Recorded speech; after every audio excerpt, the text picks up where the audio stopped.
First speaker tonight is was sitting in your seat just a couple of years ago. And actually before that, when I first met Logan Soya, he was a first-year MBA. His very first semester here, he applied for a graduate assistantship in the Entrepreneurship Initiative, came to my office and convinced me pretty quickly that he was very dedicated. And he was already at that time had the idea for the company that he has now founded called Aquacore. So Logan graduated from Georgetown McDonough School of Business in 2013. Before he graduated, he had already raised a seed round and was part of a One Accelerator program. His company, he'll tell you more about, helps building managers save lots of energy costs. I don't know if you know this, but there's a meeting tomorrow with one of your team members and building manager here at our business school, so maybe we'll save 20% of our energy costs coming up soon. So in the last 2 years, Aquacore has grown to nearly 100 employees. They raised an A round of funding from 1776 as well as other investors recently. So with that, I'm happy to introduce Logan Soya, CEO and founder of Aquacore. Hey guys, thank you very much for having me here. So I'll try to keep it brief. So I was told that my job is to tell you a little bit about why did I choose the industry that I chose, and what is what is it like to attack a industry that is very entrenched, very trying to solve a really hard problem, and what are some words of advice. So I'll do that. So as Jeff mentioned, I came up to Washington DC to join the MBA program here at Georgetown, so it's always great to be back. During that time, I was very hungrily looking for sort of my next thing, interviewing for investment banking, consulting, and all sorts of things, but never found that to take on, and ended up getting attracted to a couple ideas that I was interested in.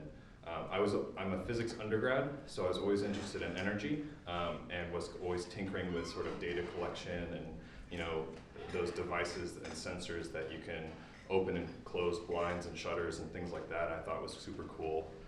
And then that idea evolved over time while I was here at my MBA to what Aquacore is today. And so Aquacore, just kind of in a really quick nutshell, kind of acts like a Fitbit for large commercial real estate. Basically, it collects real-time data on electricity, water, and gas, transform that data into actual insights, and as a result, most of our customers, actually every one of our customers today, has a savings of 12 to 40% reduction in their annual energy spending. That has a ton of other implications, improving kind of business processes around energy and resource management and so on and so forth. I sold my first commercial building literally 2 weeks after I graduated from this program, so thank goodness. And so today we're in a little over 500 buildings to date. Customers are both on the East and West Coast. We actually just opened up our San Francisco office this week, officially today. And so it's been really fun. I think the thing that inspired me about solving this is that, as a physics student and somebody who's been very passionate about wanting to make sort of a sincere impact on the industry or on an industry, I was attracted to this, right? Because if you think about it, if you were to snap your fingers tomorrow and put the type of data collection processes that Aquacore is doing in all 6 million commercial buildings across the United States, we'd save the United States about $40 billion a year. Literally no capital investments, just like literally teaching people when to turn things off at the right time. That's a huge impact in my opinion. And there's a couple other benefits as well for those people that invest in real estate, that actually reduction in energy spending actually results in almost $500 billion of equity value creation in those real estate properties, which is pretty interesting. And so I would argue that I'm actually trying to attack two really hard industries, energy and real estate, which are both very entrenched and very difficult, but we'll see.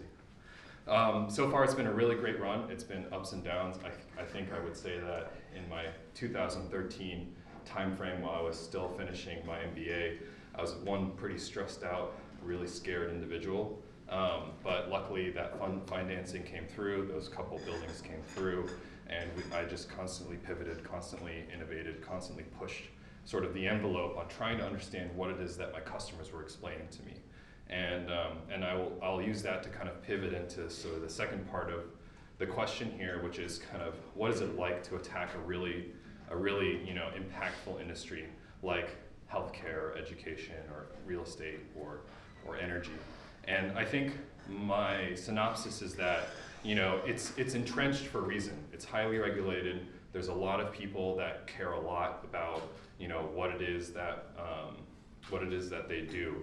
And so it takes a lot of listening. It takes a lot of listening to understand like who your customers are and being able to respond to them, not just in like your own passionate sort of empowering language, but in their language as well. I think that's the first thing that I would say. The second thing that I would say is there was actually a dinner that the 1776 was grateful enough to invite me to with the Secretary of Labor, and I love this quote, which is, how do you, there's a lot of people that are passionate in this world, and there's a lot of graceful people in this world, but there are very few gracefully passionate people, right? And so how can you come into that room where, there are, people that have multi-millions, if not hundreds of millions of dollars investment in this industry that you're trying to change, and come at it at a point that makes you sound graceful, that makes you sound candid, that makes you sound sincere, and gives them sort of a personal hope that you're actually the one that can help sort of solve and transform in a very sort of incremental way that isn't sort of abrasive and hostile to how they do business or how their bosses kind of feel about what they do.